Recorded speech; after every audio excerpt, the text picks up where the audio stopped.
Good morning, everyone. Happy Friday.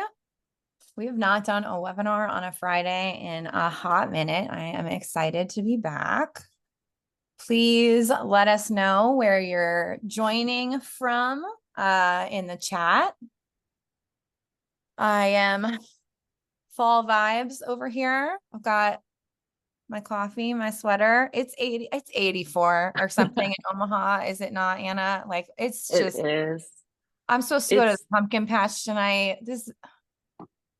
we're calling it false fall because I think all of us are into pumpkin spice lattes and sweaters, but right when you get outside, it is not meant to be. Yeah, we are delusional Yeah. a But little I'm bit. also all sweater right now. Yeah, I already did like the full switch over. So, oh my I know, gosh. I think I'm gonna put my Halloween decorations out this weekend. Yes, yes, yes. All right, we'll give everyone a little bit of time to join here, a minute or so. Hello, Emily from Charleston. That's one of my favorite cities in the world, honestly. Nice to see you. Alex from Texas. I bet it's also probably pretty warm down there. Um, Ashley's in a fall state of mind. Yeah, in Seattle. I mean, isn't it like that's what I'm looking for. Just like a nice brisk Seattle day. I'm headed to Seattle for a Reagan conference here in a couple weeks, so find me if you're going to be around. Let's see.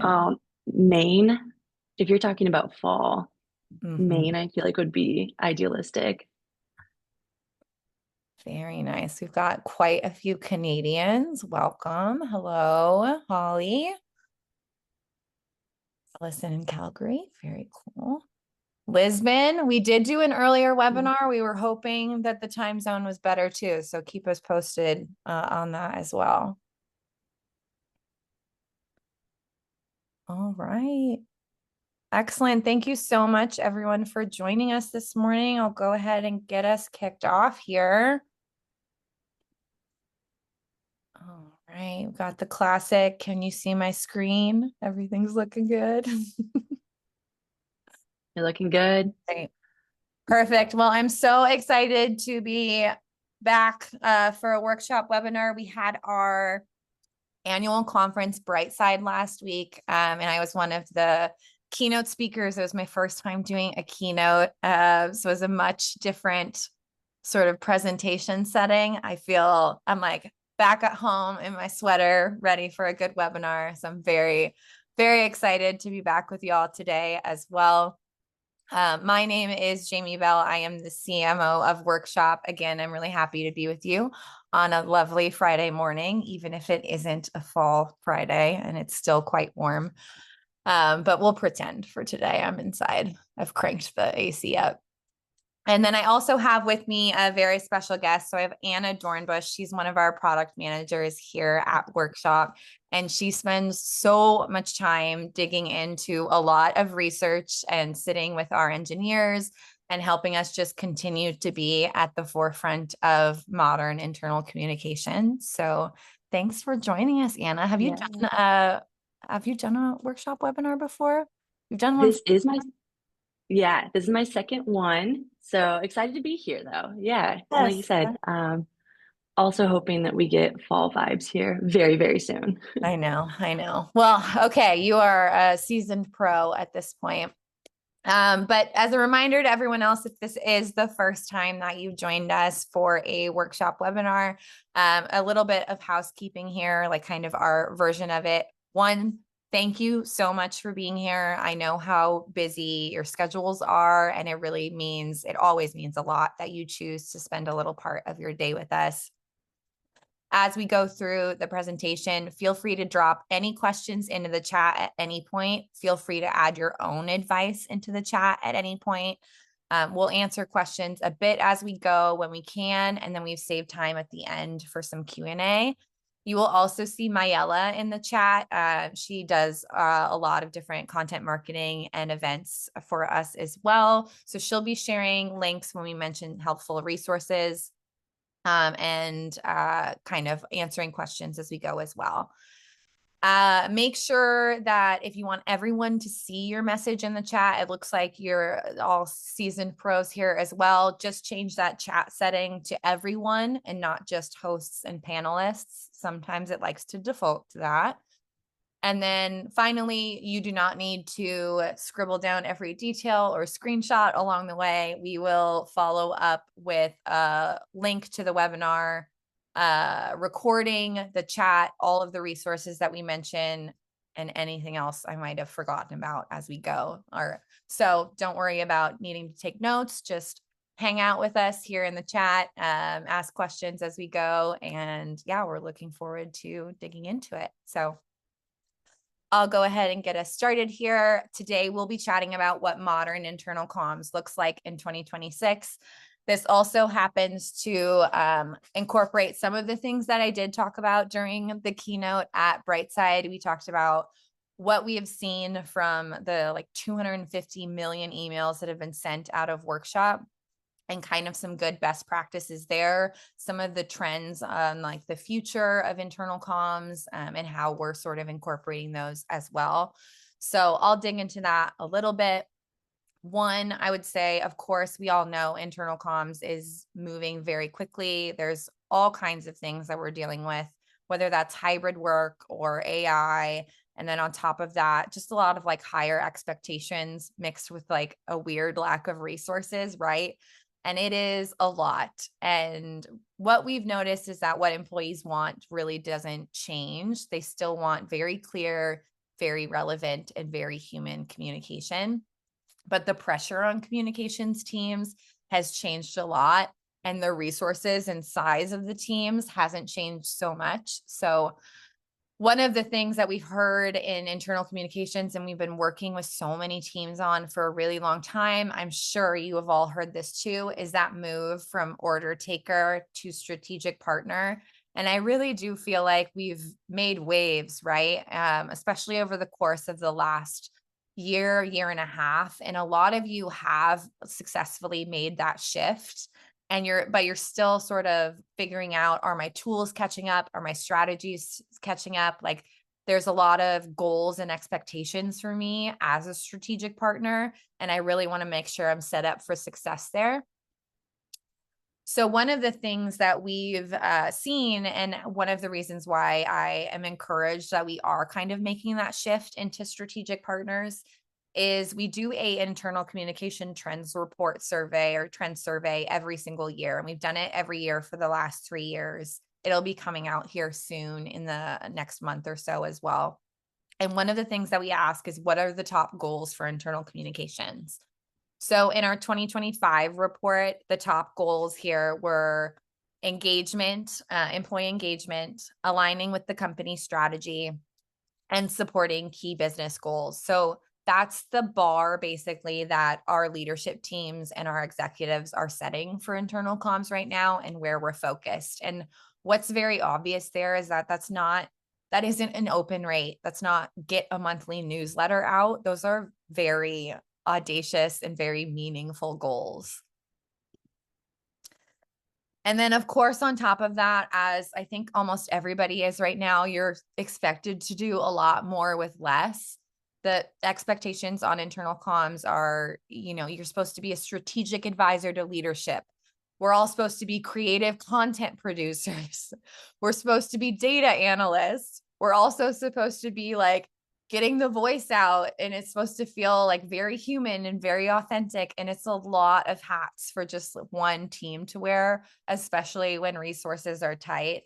I think I have seen a lot of internal communicators do the Barbie monologue but in internal comms version, and it completely feels like that, right? So this is a lot of where we're all feeling the crunch. Those expectations keep climbing up, but the tools and the strategies, they aren't feeling like they're always keeping pace. There's a lot of manual processes. There's a lot of channels to juggle. There are almost never enough ways to measure what's actually working. And so that's what we're here to kind of talk about today. Obviously, the role of an internal communicator, it is changing quite a bit.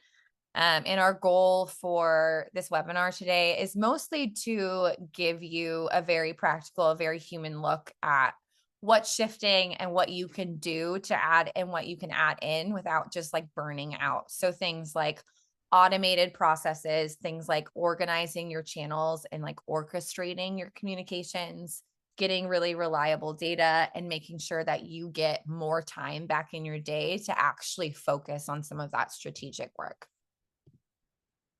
So a quick poll to see kind of where we're starting from today. I had a great conversation on LinkedIn with a fellow internal communicator about like the definition of modern internal comms. So I'm curious like where you would kind of self-rank yourself today on like how modern would you say that your internal communications are as of right now? Do you feel like you're a bit behind the times? Do you feel like you're doing like Outlook in 2005? Do you feel like you're kind of middle of the pack, or would you say like you feel like you're very much on the forefront of internal communications and you're like ready to dig into automation, AI? You've already added a lot of that stuff in. Quick poll here to see where we're all at. And I think we've got that out. You should all see a poll, hopefully. And we'll see where we're at results-wise. We can go ahead and share those. All right, excellent. Okay, it seems like we're mostly middle of the pack. We've got some on either side. Nice little bell curve happening. Excellent. Very cool. And there's a few of you there's 5, it looks like, that feel like you're very future ready. Would love for you to add kind of your advice in the chat as we go too, because when it comes to AI and automation, I think we are all learning together in a lot of ways. So excellent. Well, speaking of automation and streamlining our communications and our processes, I'm going to go ahead and hand it off to Anna to talk us through that approach. Perfect. So yeah, let's talk about the kind of streamlining that will truly make a difference for you within your role. So when I talk about automation, I kind of just want to level set on what we mean there. Like, we don't mean blasting out more emails. Like Jamie said, we're not trying to increase that open rate by sending the same email over and over. We've all been there where we're like, did they get it? Did they just not see it? Let me try again. That's not the types of processes that we want to put focus on when it comes to automation. What we mean is be intentional about taking the predictable things off your plate. Think about communications such as onboarding flows, regular updates, milestone moments, or birthdays. Those are the perfect use cases where automation can come into play. Automating those communications ensures that they go out consistently, they arrive at the right time, and they provide clarity to employees when they need it the most. And ultimately, it saves you time. It reduces any mistakes that may occur, and it frees you up for work that really needs your attention. We're actually just added something new in Workshop that makes automating these communications even easier. It's called Journeys. And rather than just talking about it, let me show you just a quick video that brings this feature to life for you.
So yes, automation can take the stress out of remembering those repeating moments within your current workflows, but we also want to be intentional with it and be intentional with the employee workflows by making them go even further.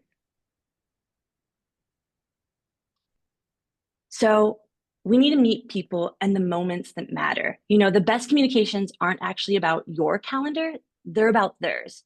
Think about it. The moments that really matter to your employees are those moments in their employee journey where communication has weight. We've all been in those moments where it's our first day in the job and we're like, what am I doing here? What can I expect? We've had that with promotions. What now that I'm in a new role, what should I be doing? Where should I be turning? Benefits changes, even exits from your organization. And when you line up workflows with those moments, employees feel seen. The messages feel like they're written for them, not just for the masses. They come across as both personal and seamless, a balance that's just really hard to strike when you're trying to manage all of that manually yourself. So again, what we recommend is just take a step back. Think about those key moments in your employee journey and how your communication can be woven into them and provide that weight. Let's take a look at a few great places that we recommend to start. Welcoming new hires with a personalized onboarding journey that supports and connects with them well beyond their first day. That might start with a warm welcome, followed by a second day note, walking them through that first week's training schedule. Then that next week, you introduce them to their department specific training, and then you check in with them 30 days, 90 days later to keep them supported as they settle in. It's not just a one and done, it's throughout that whole journey in their first couple days with the organization.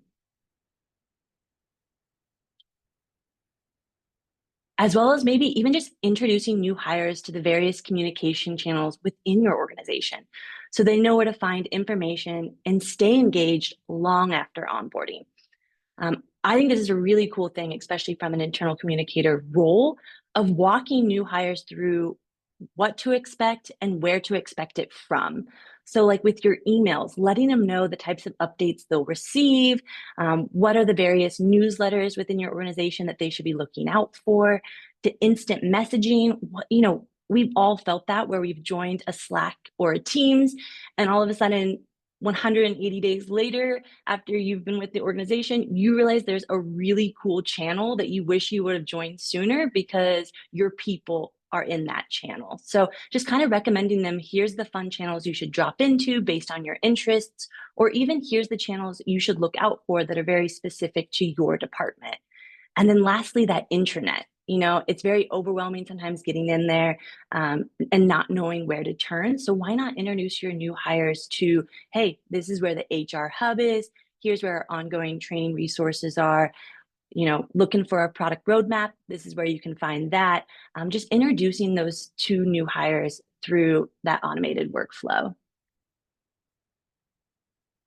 And then, everyone loves a birthday email. So just celebrating each employee with a thoughtful birthday email that arrives right on time, no matter where they are in the world. You can make it even more personal with merge tags that pull in details unique to them and leak out to your employee recognition software so they can enjoy a birthday treat or a shout out from the team.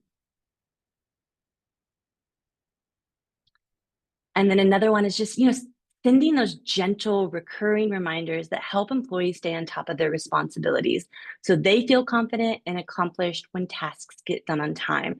This is perfect for those crucial tasks, both business and personal, like submitting pay stubs, filing expense reports. We've all been there where 2 days after the actual due date, we're like, oh crap, I forgot to submit that. So these are kind of those routine to-dos that keep work and life running smoothly and that your employees will be thanking you for reminding them. And again, intentional employee communications play a big role in shaping the overall employee experience. Every moment, from that first day to that promotion, to benefits change, or even an exit, influences how someone feels about your company's purpose, brand, and culture. And those impressions directly affect engagement, retention, performance, and development. Awesome. So we've taken you through a little bit of how we think about like automation and streamlining. Now I want to kind of look out for what are those skills that every internal communications team or internal communicator needs for 2026? What are the things that we should start developing, experimenting with, thinking about? And number one is going to be data fluency. So really this is just getting really comfortable and familiar with measurement, with data. Its measurement is consistently in every survey, again, that we run. We find that it's one of the top pain points that we hear about. And a lot of us are tracking, of course, opens, clicks, maybe you're running pulse surveys, but almost half of internal communicators say that they don't have the tools to measure their comms effectively. And proving that impact as a result is like a huge challenge. So honestly, it feels like in 2026, this can't be very optional because leaders, like we said back to the beginning, they expect you to be able to show how you're driving engagement, how you're driving alignment, how you're driving those results. So data fluency is basically just knowing like what you need to measure, how to read all of that data, and how to essentially like connect the dots between those communication measurements and actual business outcomes. So you're moving much more past just like open and clicks and into more stories about engagement, alignment, and results. So a lot of times what we'll say is like a good starting point here is to pair like a quantitative piece of data with an actual story that reflects that really well. So it might be something like, let's take this example we've got on the screen here with your weekly CEO letter. It might be something along the lines of like, hey, what we've seen is that engagement with our weekly CEO letter has actually improved. And when I dig into the content of that, the reason why is because we're going through a lot of change and our CEO has addressed that like head first. And so people are very engaged with that communications and like, we need to continue to develop this. And that's something where like the CEO would absolutely perk up, right? To be able to hear that their communications is actually like grown in engagement and that they should be, addressing change head first or that kind of thing. Next up, I would talk about as a skill, AI assisted personalization. So personalization has always been major. I mean, that's something, again, like marketing has always had kind of personalization tools for a very long time. It does feel like internal communications has been a bit harder to adopt some of those things, especially from like a tools perspective or just getting the right data, right? Being able to have those like properties and those lists in your tools so you can personalize. So we're really seeing a lot of our customers move way, way beyond just like a high first name approach and making sure that our emails feel a lot less like mass blasts and much more tailored to the individual. So having things in your email and in your communications that change based on an employee's preferred language, where they might be located, how long they've been with the company. And it doesn't mean that you need 14 different versions of an email. You can start really lightly here and even swap like a single section that might need a little bit more context. So the one that we always use as an example before we see like with internal communications outside of workshop, what we see very often is that someone will send a events calendar out to their entire company, regardless of where those employees are located. So it might be based for like HQ. So you'll get like an HQ events calendar for the Austin office, but you actually work in Omaha. Like that's not specifically relevant to you. So being able to create just a little section that changes based on where that employee is located, give them an events calendar that's actually relevant to them. And that's something that we see hugely helps performance and engagement. People are getting that relevant content.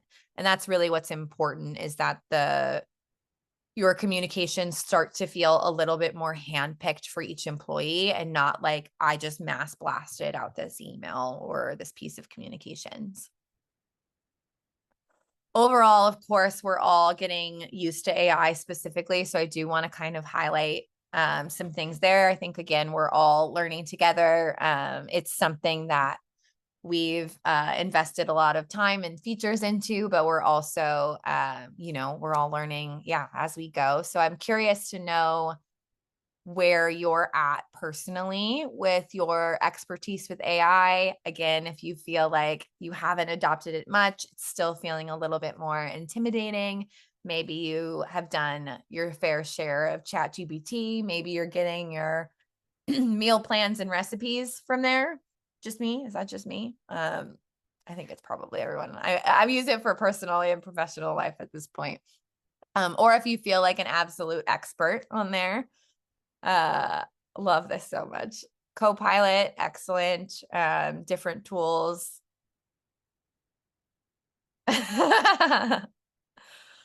Very fair point. What if you're integrated but also suspicious? It might take over the world. It's a little bit of a love-hate relationship. It is. It definitely is. I feel like all technology goes through this cycle, right? So For sure. we see that. Very cool. Okay. Excellent. This is you're all on the higher end of the spectrum here. It looks like a lot of like mid sort of unofficial team member. I love to see it. Very cool. Excellent. Yes, we say thank you to the robots, that kind of thing. So to dive into that a little bit, really what we want to do with AI is to find ways to still bring in like our voice and tone, still, not put out anything that's just like a cold output from ChatGPT. A lot of what we want to do is create more custom GPTs that are better suited for our internal communications, that sound like our company, that feel like our company, all of those things. So my examples here, anytime you ask ChatGPT to generate an image, it always looks something like this. Anytime you ask ChatGPT cold to generate content, it almost always looks like this. So we really want to make sure that when we are using a tool like this, that we're training it, that we are cultivating it, and that we are the ultimate editors. I like to say that if you just use ChatGPT out of the box, it will just make all of your communications sound like a happy little toaster. And that's not really the vibe that we're going for. Also, if you ask ChatGPT to create a graphic, that's a happy little toaster. That's what you get. I will say that's pretty adorable, but they always have this vibe, right? With like, it's like a sepia tone. What is that?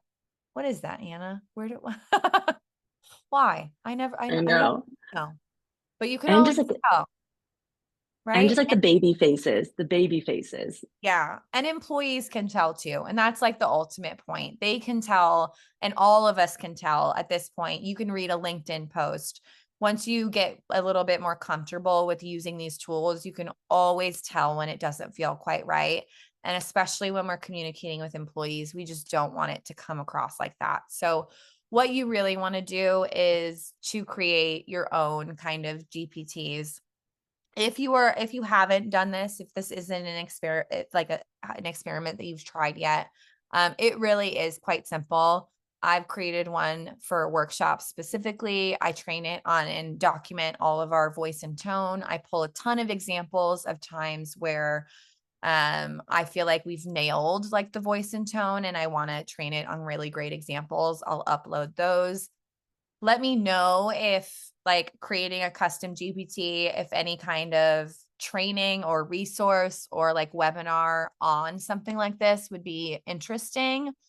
Or if you feel like very, very familiar with this, would be very curious to know if this, where you kind of land on that kind of thing. But yeah, I've had a lot of fun with this. I hop back in and sort of retrain it every now and then. But it's something that I think is really powerful and really helpful for internal communication specifically. Excellent. Okay. Well, I'm hearing you. Sounds good. All right. I'll work with our events team and we'll get that out ASAP. But yeah, I've had a lot of fun with it and found some really, really strong use cases. So I'm happy to share more there. And you can, of course, always connect with me on LinkedIn as well. I'll post some follow-ups to there too. Next up, I would love to talk about authentic storytelling, which actually leads very nicely into this. So I know there was a question on like the human voice and that kind of thing. Again, your employees can tell when it was written like a happy little toaster, written by a happy little toaster. And whether you're Gen Z or Gen X, we know that employees just really want that relatable and easy to understand communication.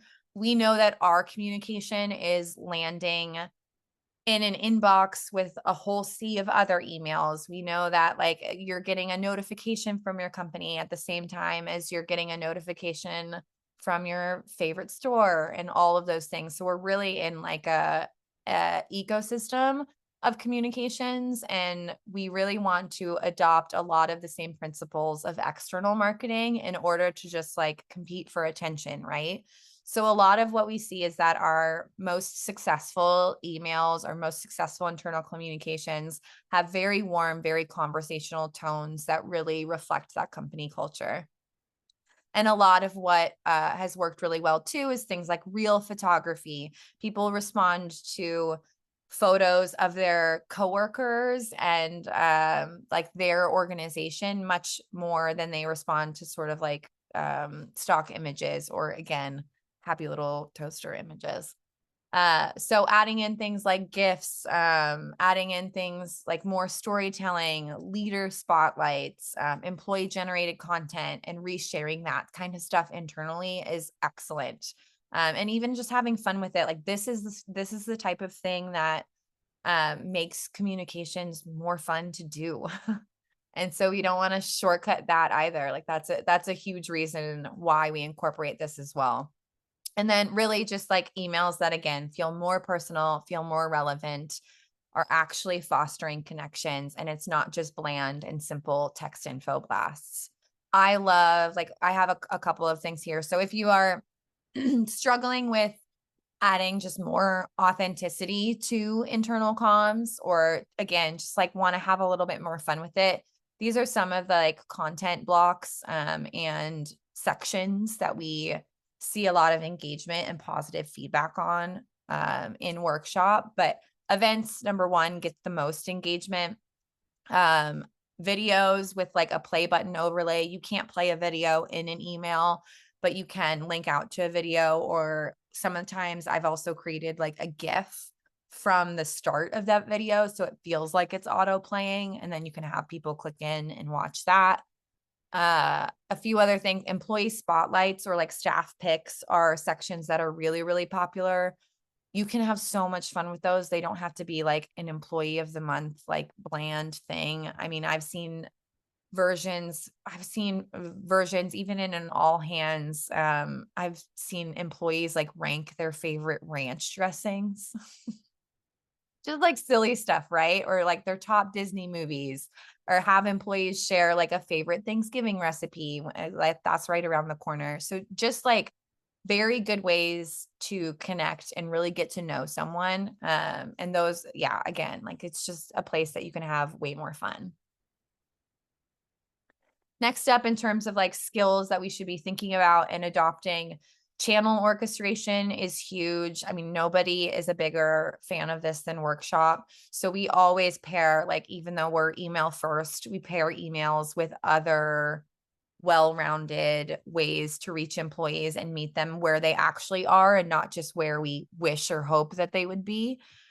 So doing things like sending an email, but also sending a Slack ping or a Teams ping, or reaching frontline employees via text, or posting announcements on like a landing page, and making sure we have the ability to kind of orchestrate that really seamlessly and match our comms with a more hybrid workflow. If all of our employees are in like a hybrid moment, then we need to be there too.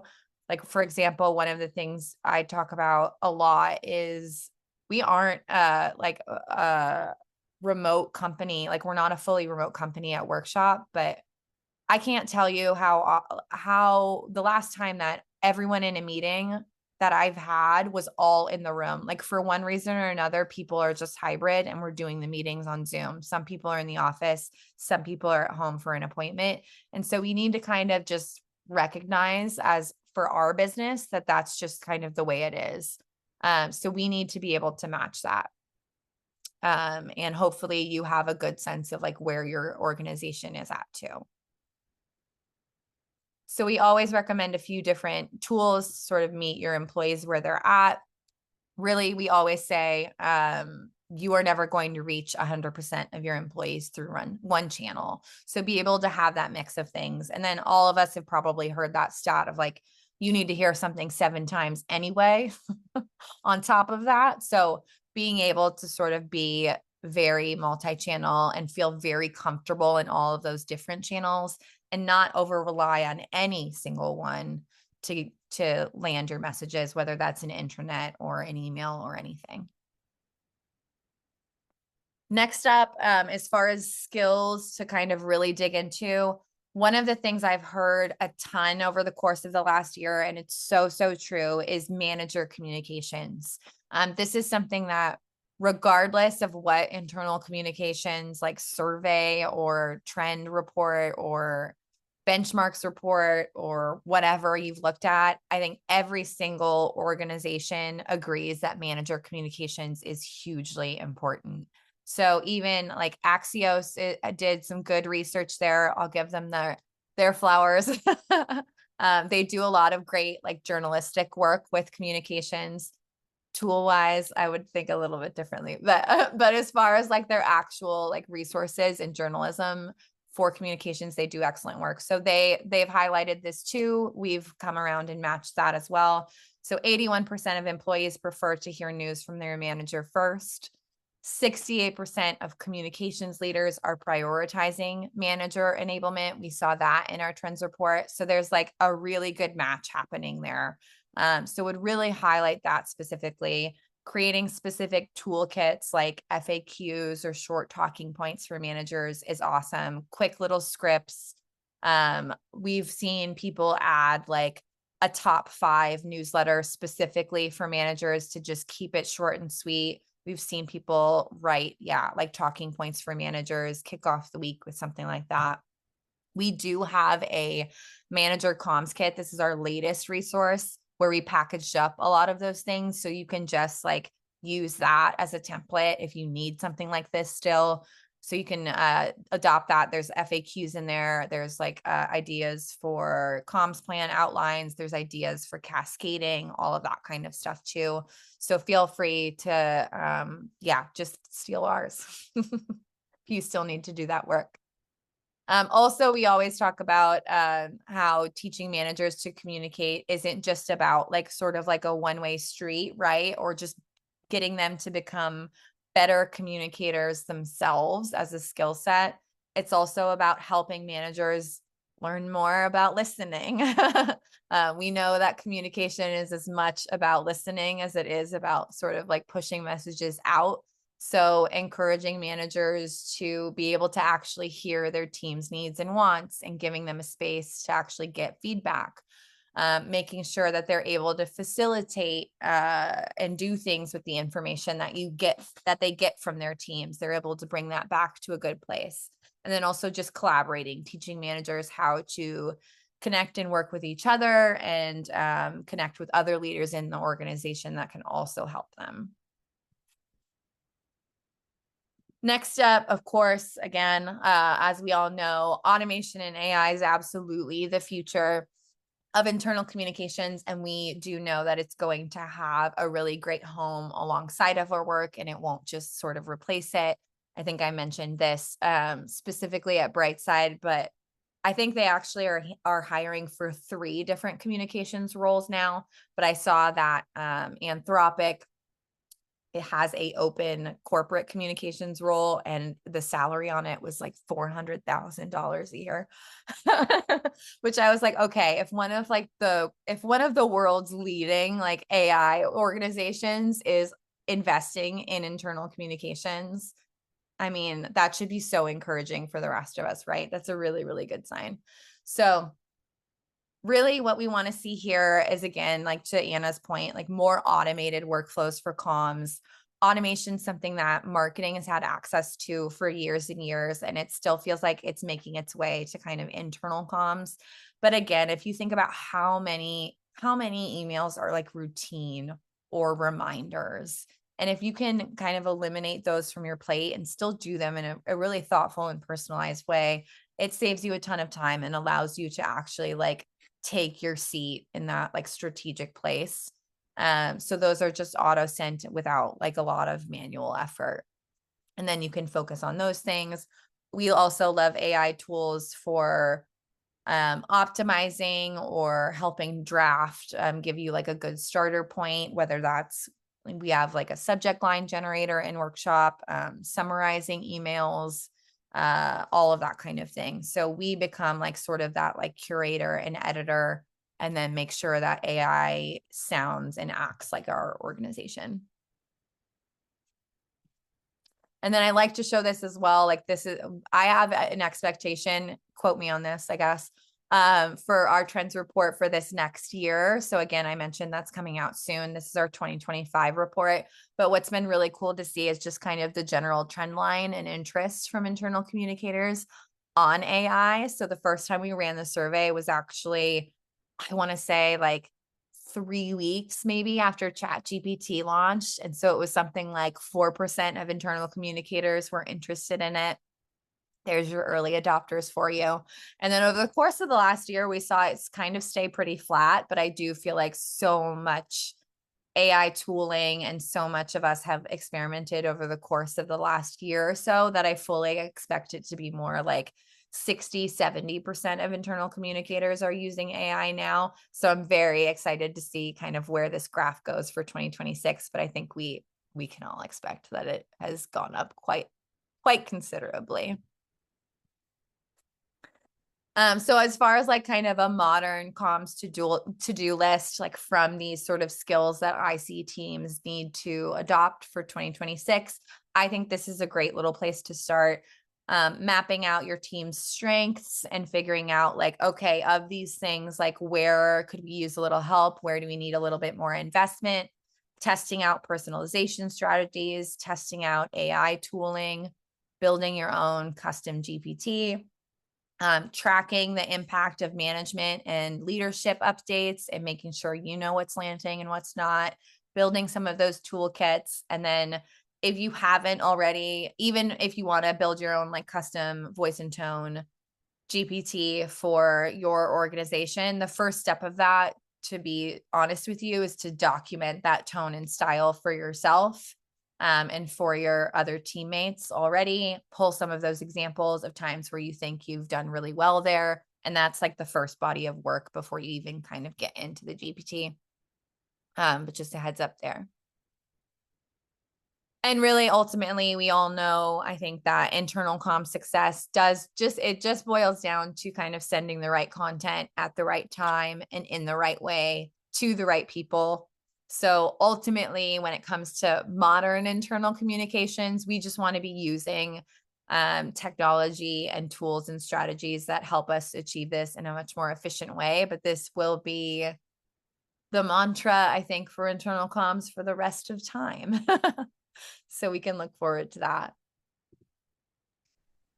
And then I would love for Anna to come back and join us a little bit on how some of these things actually look like to put some of this stuff into practice.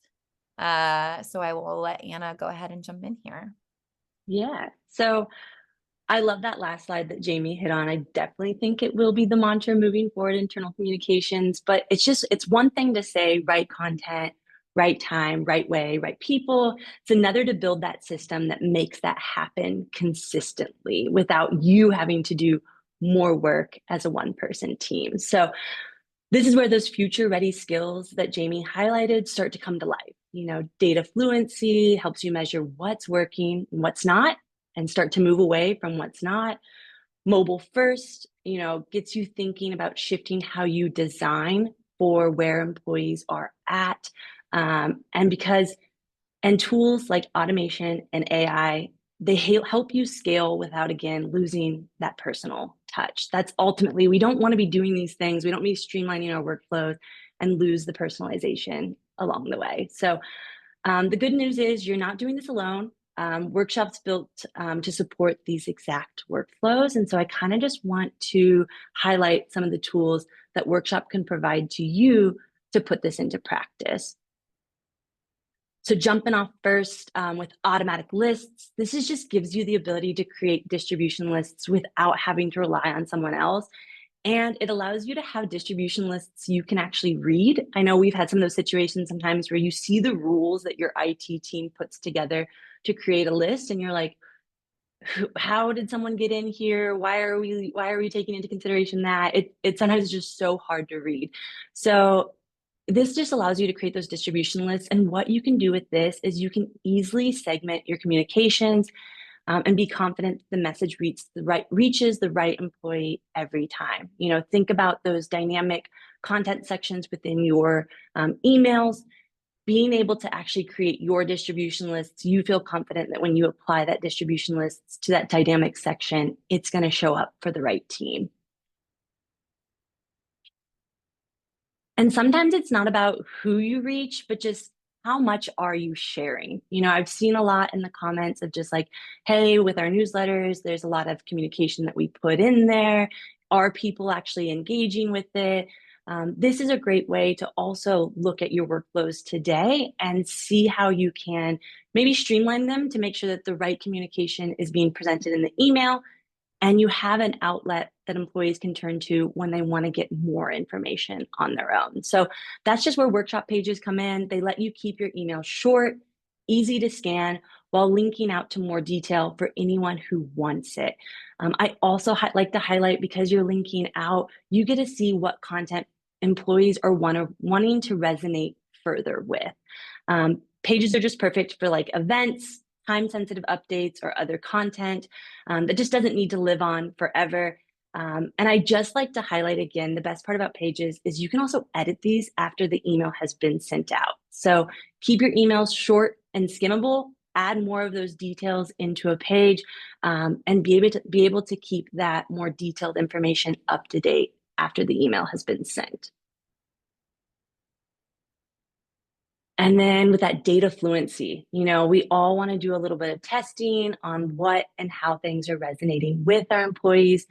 Click maps are perfect for that. They provide that simple heat map on top of your emails, or to show you visually, where are my employees turning to? What are they engaging with? With that information, then you can make tweaks. You know, is it a bigger button? Is it smaller text links that employees like? You can take that information and then test it out in a new layout moving forward.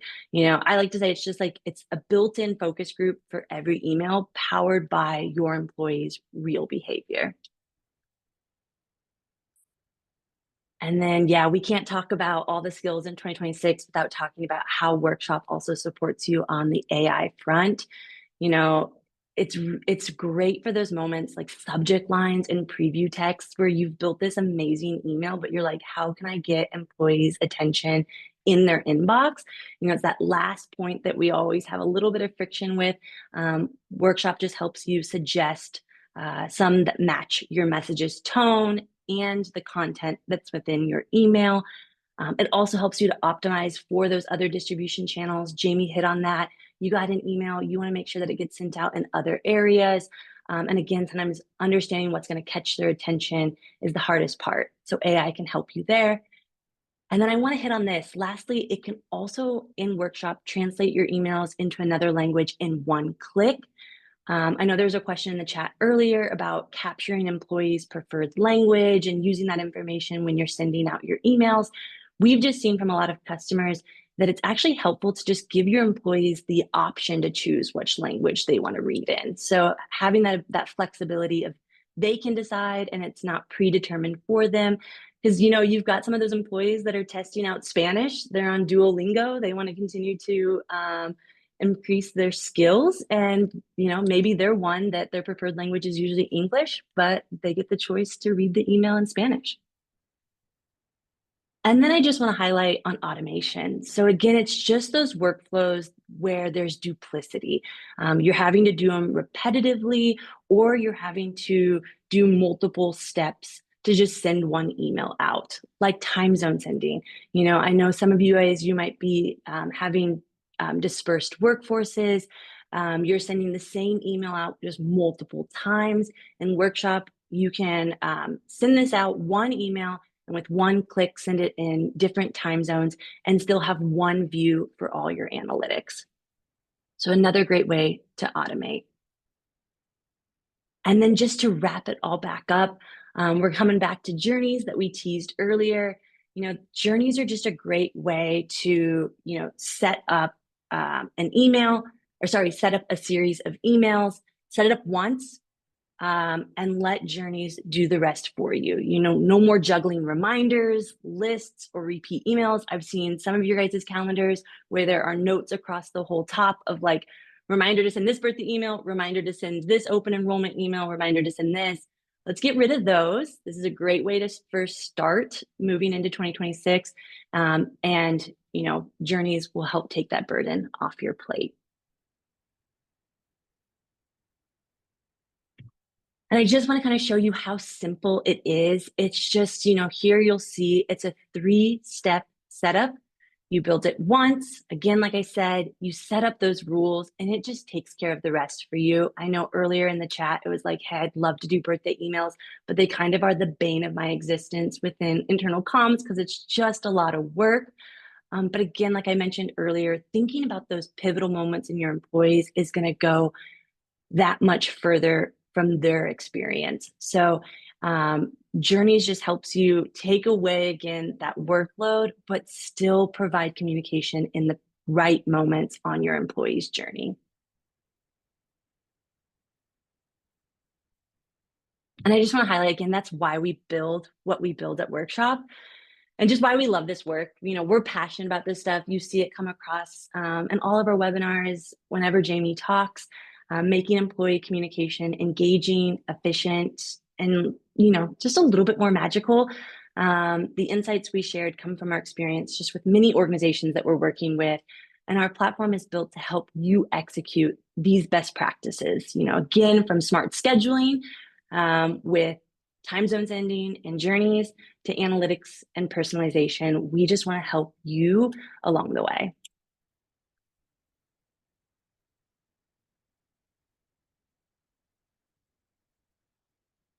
Oh, Jamie, you're on mute. I got you. Excellent. Thank you so much, Anna. We have a good little chunk of time to basically just open questions up on modern internal communications. Would love to hear your thoughts. Feel free to either add them in the Q&A section of Zoom and we can go through those individually, or go ahead and do it in the chat as well. Let me pull out my Q&A here. We've got a few good questions. Okay. Excellent. I'll go ahead and knock some of these out. First up, we'll do Anonymous asked, what's a top tip for me as a brand new internal communications person? Ooh, that's a fun one. And would love, again, if you have answers to actually add in from the Q&A, please feel free to answer these questions for this person as well. We can kind of collectively help them out. So feel free to share your top tip for someone who's brand new to internal communications.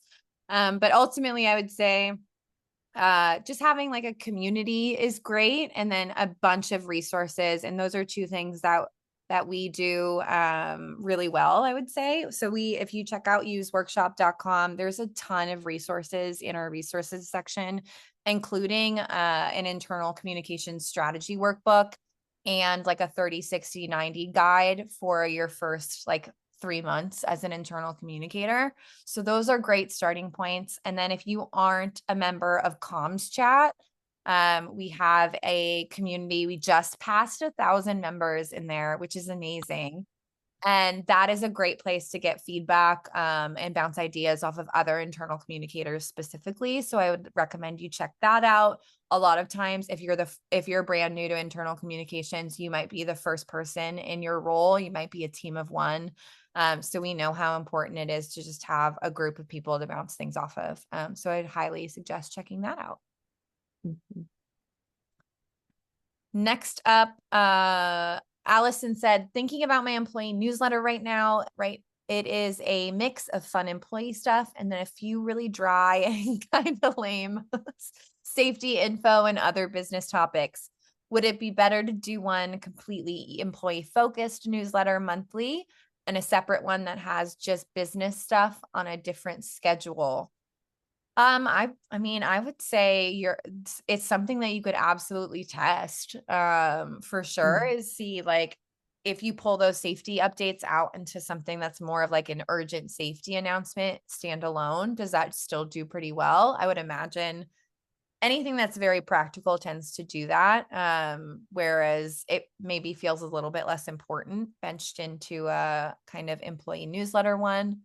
So I think that's an interesting approach, for sure. I don't know, Anna, I'm sure you see all kinds of use cases, so you might have a great answer here too.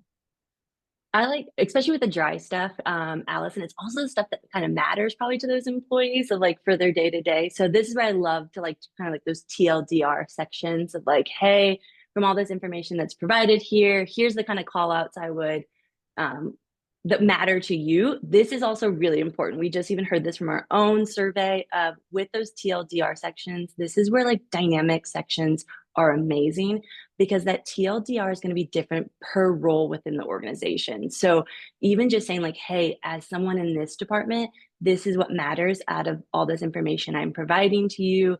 I think that's a great way to kind of hit on that, then hit on your fun stuff and still keep more of that business stuff in the email. Yeah, I love that. Um, Nalini asked a really great one. I have to know your answer, Anna.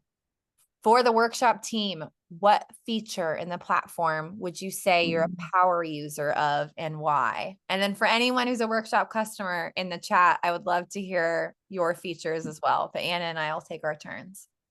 Yeah, it's a good shout. Gosh. I'm I have not to gonna lie, answer. AI in the subject line is a big one for me because Yes. again, like I said, I just am like, I'm like, oh my God, I just spent so much time writing this. And then I'm just like, this one sentence is killing me right now to think about what to put here. So I love AI in the subject line. Um, that's a great one for me. It's a good one. I have to say the calendar. For sure. I mean, because there's blackout dates, there's notes, there's everything. And if I'm like a color coordinated calendar girly, and so Mm, just like the satisfaction of seeing all that, of seeing every email that went out, of seeing every email that's scheduled to go out. I mean, there's nothing better than that. I agree. And there's the filters now, which is so nice that you can kind of like filters and new views that you can kind of Yes, hone in on your calendar in different ways. exactly. All right, I'll pop back over to our Q&A here. Suggestions for moving away from print and post for employees. Mm. I'm guessing, and there's like a mix in here on like people who are questions on how to reach employees working in the field who aren't tech savvy and rarely check email. Hmm. So I think the overall, I mean, for frontline employees, some of the things that we really love to do are one, we do have SMS as an additional add-on. Texting is fantastic especially for those frontline employees. We do QR codes as well. We have a lot of people who will just generate QR codes from our emails and use those in like digital signage or on like table tents in an office, that kind of thing. What else as far as print and post? Yeah, those are some of the things that I think of most initially. Yeah.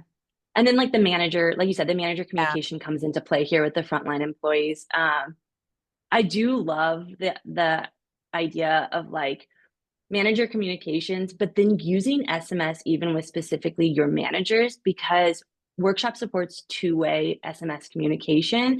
And so it's a great way, like Jamie was highlighting earlier, of like you need to provide that feedback loop for those frontline managers of like, hey, this is what I'm hearing from my employees at headquarters. I just want to make you aware. So even using SMS more specifically with your managers for them to communicate back to you, and help you understand what's resonating within those frontline workforces, is something cool that I love to see combined together.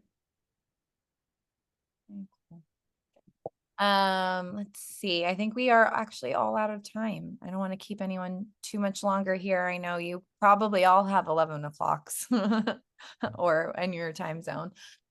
So I will follow up with some of these questions. If I have your actual name, we'll make sure we follow up with some of those questions. Thank you so much for joining us. Thank you for all the thoughtful questions and for participating in the chat. And we hope to see you next time.